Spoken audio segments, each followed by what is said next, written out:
Okay, good evening to everyone. इस lecture में हम बात करेंगे इकोसिस्टम से आगे की कहानी। सबसे पहले हम ये डिवाइड करेंगे कि इकोसिस्टम का क्लासिफिकेशन कैसे करते हैं। इकोसिस्टम को हम दो पार्ट में डिवाइड करते हैं, टेरेस्ट्रियल इकोसिस्टम और एक्वेटिक इकोसिस्टम। लेकिन हम इसके अंदर डीप जाने से पहले कुछ और चीज़ों के, कुछ और बेसिक्स के बारे में हम बात करेंगे। सबसे पहले हम डिसाइड करेंगे कि कोई भी इंडिविजुअल, किसी भी स्पीसीज़ का इंडिविजुअल जो सर्टेन एक्टिविटी को परफॉर्म करता है, जैसे वो खाना खाता है, जैसे वो रिप्रोडक्शन को परफॉर्म करता है, तो ये सारे एक्टिविटी को परफॉर्म करने के लिए क्यों सिलेक्टिव होता है। मतलब किसी खास प्लेस पर ही वो खाना क्यों खाता है, किसी खास प्लेस पर वो रिप्रोडक्शन क्यों करता है, किसी खास प्लेस पर ही वो एक्सक्रेटा क्यों निकालता है। तो यहाँ पर हम इस सेलेक्टिव प्लेस के बारे में, ऐसा वो क्यों करता है और इसको क्या कहते हैं, इसके बारे में जानेंगे। तो किसी खास प्लेस पर अगर वो अपने लाइफ साइकिल का कुछ सर्टेन एक्टिविटी को परफॉर्म कर रहा है तो वो प्लेस कहलाता है हमारा नीसे। जैसे कि फूड नीसे, रिप्रोडक्शन नीसे, एक्सक्रेटा नीसे, ये अलग अलग टाइप के नीसे होते हैं। हम उसको नाम से बस लास्ट में नीसे जोड़ देते हैं। इस नीसे कहने का मतलब है कोई ऐसा स्पेसिफिक प्लेस जहाँ पर किसी भी स्पीसीज़ का इंडिविजुअल लाइफ साइकिल के सर्टेन एक्टिविटी को परफॉर्म करता हो। अब यहाँ पर ध्यान देने वाली बात है, किसी भी दो स्पीसीज का नीचे जो है वो एक जैसा नहीं होता है। डैट मीन्स कि अगर ह्यूमन का फूड नीचे हम लोग देखते हैं तो हम लोग एक डाइनिंग टेबल यहाँ पर लगा हुआ होता है घर के अंदर, वहाँ किचन के पास बगल में हम लोग खाना खाते हैं। लेकिन इसी तरह लायन का अपना अलग होता है और भी अलग एनिमल का अपना अलग होता है। तो इस तरह प्रत्येक जीव का अपना अलग अलग नीसे होता है, मतलब लाइफ के सर्टेन एक्टिविटी को परफॉर्म करने का उनका अलग अलग प्लेस होता है, जिसे हम नीसे करते हैं। अब ये नीसे क्यों इम्पॉर्टेंट है, क्योंकि अगर हम किसी सर्टेन स्पीसीज़ के नीसे के बारे में जान जाएंगे तो उस स्पीसीज़ का कंजर्वेशन करना आसान हो जाता है।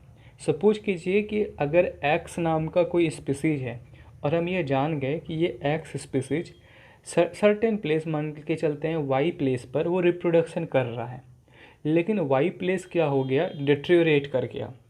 बाकी परिस्थिति समान है, बाकी परिस्थिति काफ़ी अच्छा है, उसको खाना अच्छे से मिल जा रहा है, उसके रहने का हैबिटेट, जहाँ वो जो हैबिटेट नीचे है वो भी अच्छा है।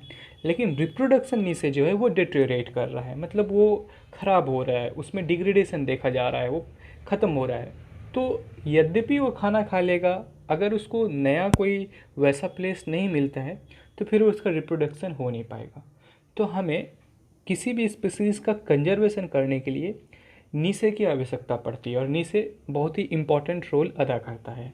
यहाँ पर एक बात और नोट करने वाला है कि किसी भी दो स्पीसीज़ का नीसे एक जैसा नहीं होता है।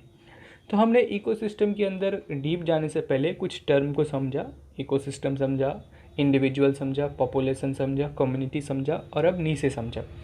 अब आगे चलते हैं हैबिटेट। हैबिटेट तो जनरल है कि जहाँ पर कोई भी स्पीसीज़ रहता है, निवास करता है, उसको हम हैबिटेट कहते हैं। इस हैबिटेट में वो सारे सर्कमस्टांसेस होते हैं जो उसके लिए आवश्यक हो, लाइक हीट, टेम्परेचर, पर्सिपिटेशन, इसके अलावा शेल्टर, फूड, ये सारे चीज़ वहाँ पर मौजूद होते हैं। तो हमने नीचे समझ लिया। एक और बात है, जब हम पढ़ाई करते हैं कि इकोसिस्टम को हम दो पार्ट में बांटते हैं, टेरेस्ट्रियल और एक्वेटिक इकोसिस्टम, लेकिन इसके अलावा भी अगर कहीं पर दो ऐसा इकोसिस्टम है जो कन्वर्ज कर रहा है, लाइक कि टेरेस्ट्रियल इकोसिस्टम और एक्वेटिक इकोसिस्टम के बीच में एक मार्सी इकोसिस्टम होता है, marshy land, peaty land ecosystem, वो इकोसिस्टम हमारा कहलाता है ecotone zone. Ecotone zone that means दो इकोसिस्टम के बीच का जोन, वैसे जोन को हम इकोटोन जोन कहते हैं। इसका अच्छा उदाहरण एक और तरीके से आप समझ सकते हैं कि अगर हम टेरेस्ट्रियल इकोसिस्टम में अंदर जब जाएंगे तो वहाँ पर हम पढ़ेंगे कि टेरेस्ट्रियल इकोसिस्टम में एक ग्रासलैंड इकोसिस्टम होता है, एक फॉरेस्ट इकोसिस्टम होता है, डेजर्ट इकोसिस्टम भी होता है। तो यहाँ पर डेजर्ट इकोसिस्टम और फॉरेस्ट इकोसिस्टम के बीच का जो जोन है, ग्रासलैंड इकोसिस्टम, वो इकोटोन जोन है। ठीक है, तो हम दो इकोसिस्टम के बीच का जो कन्वर्जेंस जोन होता है उसे इकोटोन हम जोन कहते हैं, इकोटोन कहते हैं। अब यहाँ पर इस इकोटोन की वजह से कुछ इफ़ेक्ट पड़ता है स्पीसीज पर और सर्टेन टाइप की न्यू फीचर्स देखने को मिलते हैं स्पीसीज में। जैसे कि सपोज कीजिए एक बर्ड है या फिर एम्फीबियन जो है वो पार्ट है हमारा इकोटोन का, क्योंकि वो पानी में भी रह सकता है और वो ज़मीन पर भी रह सकता है और वो मार्सीलैंड में भी रह सकता है। तो वैसे जीव जो दो इकोसिस्टम के बीच के जोन में रहते हैं उनके ऊपर कुछ एडिशनल फीचर देखने को मिलता है, और वो एडिशनल फीचर हमारा कहलाता है एज इफ़ेक्ट। एज इफ़ेक्ट कहने का मतलब है दो इकोसिस्टम के बीच के कन्वर्जन जोन के वजह से किसी स्पीसीज़ में जो एडिशनल फीचर देखने को मिल रहे हैं उसको हम उस इफ़ेक्ट को हम कहेंगे एज इफ़ेक्ट। ओके, तो हमने यहाँ पर ये देखा, इकोसिस्टम देखा, पॉपुलेशन देखा, कम्युनिटी देखा, इसके अलावा नीचे भी देखा, अब इकोटोन भी देखा और हमने एज इफ़ेक्ट को भी समझ लिया। अब यहाँ पर कुछ टर्म को और अच्छे से समझते हैं। हमने बात किया था कम्युनिटी में कि एक कम्युनिटी के अंदर बहुत सारे पॉपुलेशन होते हैं और अलग अलग स्पीसीज़ के भी पॉपुलेशन होते हैं। और हमने इकोसिस्टम में ये भी पढ़ा था कि इकोसिस्टम में दो कंपोनेंट होते हैं, बायोटिक कंपोनेंट और एबायोटिक कंपोनेंट। एबायोटिक कंपोनेंट तो सिंपल है, like CO2, temperature, gravity, acidity, basicity, तो ये सारा चीज़ तो सिंपल है। लेकिन बायोटिक कंपोनेंट में कुछ और भी चीज़ आते हैं जो एक दूसरे को इफ़ेक्ट करते हैं। इस बायोटिक कंपोनेंट को हम दो भाग में बांटते हैं, एक होता है प्रोड्यूसर, दूसरा होता है कंज्यूमर। मतलब एक इकोसिस्टम के अंदर जो एबायोटिक कंपोनेंट है वो तो सिंपल है, लेकिन जो बायोटिक कंपोनेंट है जो ऐसी कंडीशन को प्रोवाइड कर रहा है जो लाइफ को सपोर्ट कर पाए, उस बायोटिक कंपोनेंट में हम दो पार्ट करते हैं। फर्स्ट पार्ट होता है हमारा कंज्यूमर, दूसरा पार्ट होता है प्रोड्यूसर। आप इसको ऐसे समझ सकते हैं कि जो डायरेक्ट सनलाइट से अपने फूड को स्वयं बनाता हो उसे हम प्रोड्यूसर कहते हैं, लाइक पेड़ पौधे। और वैसे सारे जीव जो फोटोसिंथेसिस करते हैं और अपना फूड बनाते हैं वो प्रोड्यूसर कहलाते हैं। अब ये जो प्रोड्यूसर है इनको हम एक स्पेसिफिक नेम देते हैं जिसका नाम होता है ऑटोट्रॉप्स। ऑटोट्रॉप्स कहने का मतलब है कि वो खुद से अपना भोजन बना सकते हैं। अब उस भोजन को जो जीव खाता है उसको हम बोलते हैं कंज्यूमर, क्योंकि हमने उस फूड को कंज्यूम कर लिया। और ये कंज्यूमर कहलाता है इस स्पेसिफिक टर्म में हेटेरोट्रॉप्स, जो खुद का खाना खुद नहीं बना सकता लेकिन किसी दूसरे ऑटोट्रॉप्स के खाना को खाता है, तो ये कहलाता है हमारा ऑटोट्रॉप्स। अब यहीं से हम लिंक अपना निकालेंगे फूड चेन का, लेकिन इससे पहले हम यहाँ पर ये समझेंगे कि अलग अलग ट्रॉप्स पर अलग अलग एनर्जी लेवल बढ़ते हैं। तो यहाँ पर हमने ऑटोट्रॉप्स को समझा, हेटेरोट्रॉप्स को समझा। ट्रॉप्स का सिंपल सा मतलब है कि एक लेवल से दूसरे लेवल में फूड जैसे ही बढ़ता है तो ट्रॉप्स चेंज हो जाता है। जैसे अगर हम ऑटोट्रॉप्स का बात करें तो ये हमारा फर्स्ट ट्रॉप है। अगर हम कंज्यूमर का बात करें जो ऑटोट्रॉप्स पर निर्भर है वो हमारा सेकेंड ट्रॉप्स है। उस कंज्यूमर पर जो ऑटोट्रॉप्स पर निर्भर था, अब उस कंज्यूमर को जो और खाता है वो हमारा आ जाएगा थर्ड ट्रॉप्स। लाइक कि अगर कोई एक ऐसा बर्ड है, मान के चलते हैं कि एक बर्ड है जो कि किसी कीट पतंग को खाता है और वो कीट पतंग किसी पेड़ पौधे के पत्ते को खाते हैं, तो पेड़ पौधे के पत्ते को खाया जा रहा है कीट पतंग के द्वारा। तो पेड़ पौधे का पत्ता जो है वो तो अपने आप में ऑटोट्रॉप्स है। अब जो कीट पतंग है वो हमारा हेटेरोट्रॉप्स है। अब फिर हेटेरोट्रॉप्स को वापस किसी पक्षी के द्वारा या फिर चिड़िया के द्वारा खाया जा रहा है, तो ये चिड़िया है वो हमारा थर्ड ट्रॉप्स है। ये भी कंज्यूमर है, ये भी हेटेरोट्रॉप्स है, लेकिन इसमें ये थर्ड ट्रॉप्स है। ओके, तो ट्रॉप्स का मतलब समझ में आ गया कि जैसे जैसे फूड चेन बढ़ते जाता है ट्रॉप्स का लेवल बढ़ते जाता है। ठीक है, तो हमने यहाँ पर समझा इकोसिस्टम, इंडिविजुअल, पॉपुलेशन, कम्युनिटी, इसके अलावा नीचे, इकोटोन, एज इफ़ेक्ट। जब मैं ये सर वर्ड बोलूँ तो आपके दिमाग में क्लिक करना चाहिए कि हाँ मैंने ये पढ़ा और इसका मतलब क्या होता है। ठीक है, तो हमने एज इफ़ेक्ट तक कंप्लीट कर लिया। इसके अलावा हमने ये भी समझा कि ऑटोट्रॉप्स और हेटेरोट्रॉप्स क्या होते हैं, ट्रॉप्स का क्या मतलब है। ओके, और लेवल हम अब समझेंगे ट्रॉप्स का, और यहीं से फिर स्टार्ट होगा हमारा फूड चेन।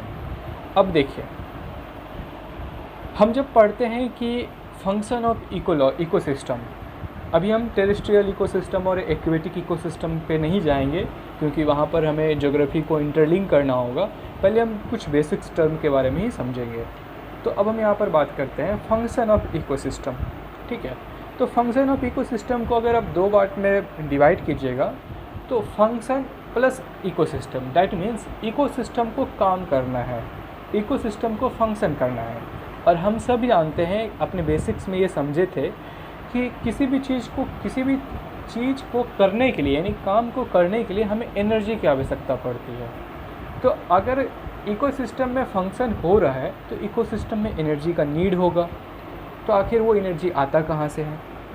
और अगर वो एनर्जी का नीड है तो एनर्जी उस इकोसिस्टम में ट्रांसफ़र भी करता होगा हर एक लेवल पर जहाँ पर वो काम हो रहा है, ठीक है। तो अब इसी चीज़ को हम समझेंगे। देखिए, फंक्शन ऑफ इकोसिस्टम करने का मतलब है इकोसिस्टम कैसे काम करेगा, इसके लिए नीड है एनर्जी की। एनर्जी आएगा कहाँ से? तो हम सब जानते हैं कि धरती पर एनर्जी का प्राइम सोर्स जो है वो सन है। तो कोई ऐसा मैकेनिज़्म चाहिए था इकोसिस्टम को फंक्शन कराने के लिए ताकि वो सनलाइट को डायरेक्ट एनर्जी में बदल दे और आगे वो प्रोवाइड करा सके। तो इसी मैकेनिज़्म के अंदर एक तंत्र क्रिएट हुआ पेड़ पौधे का।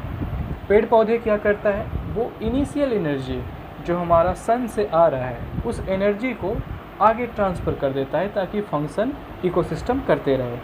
तो सबसे पहले जो ट्री है वो फोटोसिंथेसिस करके फूड क्रिएट किया, उसको एनर्जी मिला ब्रो, और वो अपने जीवन के कुछ मेटाबॉलिज्म एक्टिविटी को कंप्लीट किया।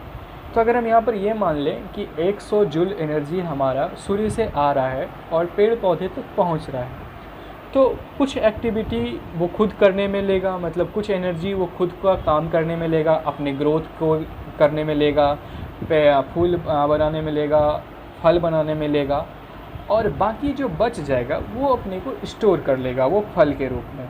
तो फोटोसिंथेसिस से कुछ एनर्जी वो लेगा अपने मेटाबॉलिज्म एक्टिविटी के लिए भी, और कुछ वो स्टोर करके भी रखेगा। अब देखिए यहाँ पर वो क्या कर रहा है, 100 जूल जो एनर्जी सन से आ रहा है उसका कुछ पार्ट वो स्टोर करके रख लिया, कुछ वो खपत कर दिया।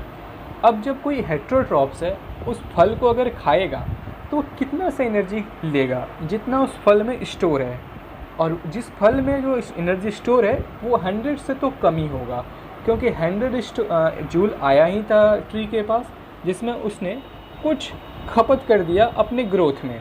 तो अगर मान के चलते हैं कि 20 यूनिट वो खपत कर चुका है तो उस फल में 80 यूनिट ही हैं। अब ये 80 जो जैसे ही कोई दूसरा जीव उस फ्रूट को खाएगा तो उसको 80 जूल मिलेगा। अगेन उस फ्रूट को खाने के बाद दूसरा जीव क्या करेगा, अपना सर्टेन एक्टिविटी करेगा, मेटाबॉलिज्म एक्टिविटी करेगा, उसके शरीर में ग्रोथ होगा। इसके अलावा चूँकि हम लोग ऑटोट्रॉप्स तो है नहीं, तो फिर उस एनर्जी जो बच जाएगा एनर्जी उसको स्टोर कैसे करेंगे, तो वो स्टोर हो जाएगा हमारे फैट में। हमारे फैट में एनर्जी स्टोर होता है, तो फैट में एनर्जी स्टोर हो जाएगा। इसके अलावा अब इस हेट्रोट्रॉप्स को कोई अगला वाला अगर कोई खाता है, अगले लेवल पर ट्रॉप्स जो खाता है, तो उसमें उतना सा ही एनर्जी उसको मिलेगा जितना फैट में स्टोर हुआ था। और यहाँ पर फिर उस 80 जूल का कुछ ही पार्ट स्टोर होगा हमारे फैट में, क्योंकि पहला वाला हेट्रोट्रॉप्स कुछ ना कुछ तो पार्ट कंज्यूम करेगा ही अपनी ग्रोथ में। तो अगर मान के चलते हैं ये भी 20 यूनिट कंज्यूम किया तो 60 यूनिट स्टोर था फैट में, तीसरे वाले ने खाया तो उसे 60 यूनिट मिला। अगेन जब तीसरे वाले को कोई और खाएगा तो फिर से 60 यूनिट तो उसको मिला ही था तीसरे वाले को, 20 यूनिट वो खुद के ग्रोथ के लिए कंज्यूम कर लिया, बच गया 40, अगले वाले को फिर 40 यूनिट ही मिलेगा। इस तरह से हम देख रहे हैं कि एक इकोसिस्टम में अगर हम जैसे जैसे ट्रॉपिक लेवल पर अपवर्ड मूव करते हैं तो एनर्जी का फ्लो जो है वो डिक्रीज करने लगता है। जितना एनर्जी इनिशियल स्टेज पर था, जो ऑटोट्रॉप्स के स्टेज पर था, वो जाकर अलग अलग ट्रॉपिक लेवल पर कमते जाता है। और इसके पीछे का रीज़न है कि उन्होंने अपने मेटाबॉलिज्म एक्टिविटी के लिए कुछ एनर्जी को कंज्यूम कर लिया। ओके, तो हमने ये देखा कि एनर्जी का फ्लो एक किसी इकोसिस्टम में कैसे होता है और कैसे इंक्रीज करता है और डिक्रीज करता है। तो हमने ये देखा कि ट्रॉपिक लेवल जैसे जैसे बढ़ेगा तो ये डिक्रीज करेगा। एक बात ध्यान देने वाली बात ये है कि ये जो एनर्जी लेवल है ये यूनिडायरेक्शनल है। डैट मीन्स पेड़ पौधे से हेट्रोट्रॉप्स को जाएगा और उस फर्स्ट हेट्रोट्रॉप से सेकेंड हेट्रोट्रॉप्स को, सेकेंड से थर्ड को, लेकिन ऐसा कभी नहीं होगा कि थर्ड हेट्रोट्रॉप से सेकेंड हेट्रोट्रॉप्स को आ जाए, सेकेंड हेट्रोट्रॉप्स को फर्स्ट हेट्रोट्रॉप्स को आ जाए और फर्स्ट हेट्रोट्रॉप से ऑटोट्रॉप्स को आ जाए। मतलब ऐसा कभी नहीं होगा कि एक शेर बकरी को एनर्जी दे दे, ऐसा नहीं होगा। ठीक है, तो हमने यहाँ पर इस बात को समझा कि एनर्जी के फ्लो को समझा। अब देखिए यहाँ पर एक बात और भी है कि जैसे जैसे हम एनर्जी स्टोर करते हैं फैट में, तो हम एनर्जी स्टोर करते हैं मतलब हम कुछ ना कुछ मॉलिक्यूल स्टोर करते हैं जिसके अंदर एनर्जी मौजूद है। तो जब हम उस मॉलिक्यूल को स्टोर करते हैं तो कुछ ना कुछ टॉक्सिसिटी को भी हम, पॉइजन को भी हम स्टोर करने लगते हैं। तो इसको समझने से पहले हम समझेंगे बायो एक्यूमुलेशन। ठीक है, उसके बाद हम समझेंगे बायोजियोकेमिकल साइकिल। ओके, हमने अब तक समझा ecosystem, individual, population, community, ecotone, edge effect. अब हम समझ रहे हैं ऑटोट्रॉप्स और हेटरोट्रॉप्स भी हमने समझा, और अब हम समझ रहे हैं फ्लो ऑफ एनर्जी, जिसमें हमने दो बात देखा।